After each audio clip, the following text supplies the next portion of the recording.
Bon bah écoute, tu n'as pas compris comment il fallait aborder une plaque de verglas, je vais essayer de te montrer. Ah, tu freines jusqu'au verglas et dès que tu arrives sur la plaque, tu lèves le pied. Voilà, et tu laisses enrouler doucement. Voilà, tout en souplesse.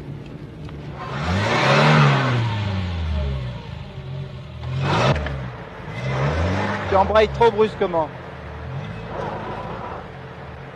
Laisse revenir en arrière et tu embrayes en avant.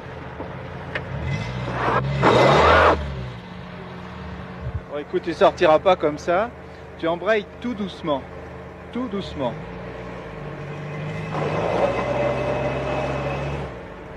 Donne un petit coup en arrière et tu embrayes doucement.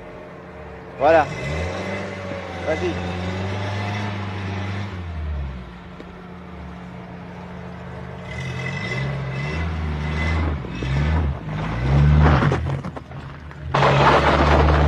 Quand tu es sur la neige, je pense qu'il faut que tu oublies que tu as une pédale de frein. Tu ne dois absolument pas freiner et tu te sers seulement de l'accélérateur. Et quand tu accélères doucement et quand tu relèves le pied de l'accélérateur, tu le relèves doucement.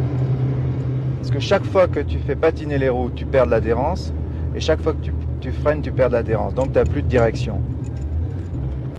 Souviens-toi des conseils de la prévention routière. Tu dois rouler en souplesse.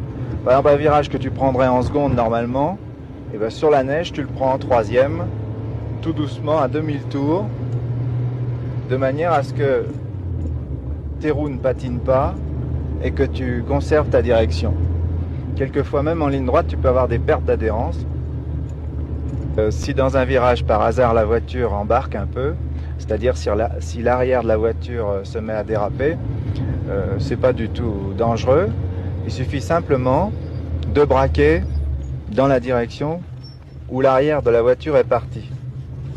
C'est-à-dire que c'est ce qu'on appelle contre-braquer. Les coureurs automobiles appellent ça le contre-braquage, mais enfin c'est un terme très savant. En fait, c'est très simple. Quand la voiture dérape d'un côté, on braque dans le même sens pour rattraper le dérapage. Et sur la neige, c'est une chose normale.